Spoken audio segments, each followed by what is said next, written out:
Hello les amis, alors aujourd'hui je suis allé faire un tour à la mer dans un petit studio et je voulais écrire, bon là j'avais un peu de temps libre, j'avais pas de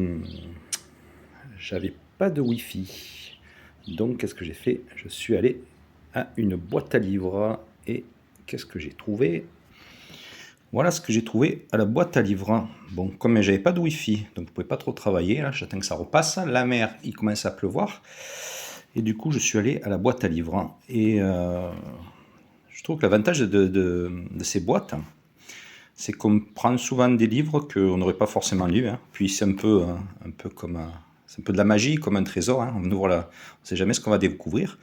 Et là, en l'occurrence, je tombais sur un livre de Sylvain Villard, Privat ou passé. Alors déjà, Privat, j'y suis allé pour chercher passer, donc pour aller chercher ma voiture qui était chez l'art.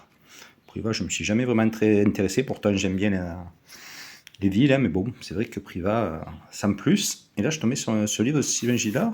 Il y a même la Privat au passé simple à Fernande, ce livre sur Privat au passé simple pour une promenade dans la vieille cité sans pied d'entour avec toute sa sympathie. Et donc, c'est de Noël 98 et c'est de l'auteur lui-même. Alors déjà, ça c'est assez marrant, hein. Donc là, on a les traces du passé. Hop, qui ne connaît pas son histoire ne peut aimer son pays. Et du coup, Privas, oui, c'est une ville que je ne m'intéresse pas forcément. Ben là, j'ai retrouvé la table des matières. J'ai trouvé l'histoire de la ville. J'ai vu qu'il parlait de tunnels, de souterrains.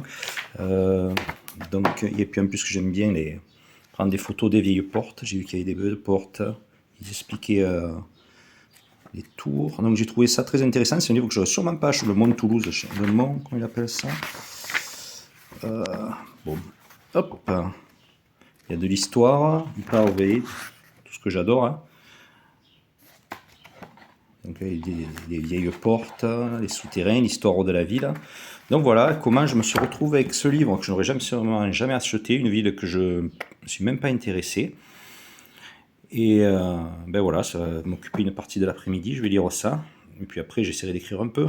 Donc voilà, les amis, hein, je vous invite à aller laisser vos livres dans les boîtes à livres. Ça intéressera toujours quelqu'un. Et vous voyez que quand il n'y a pas de wifi, qu'il fait pas beau, qu'il n'y a plus grand chose à faire, ben la boîte à livres vous sauve la vie.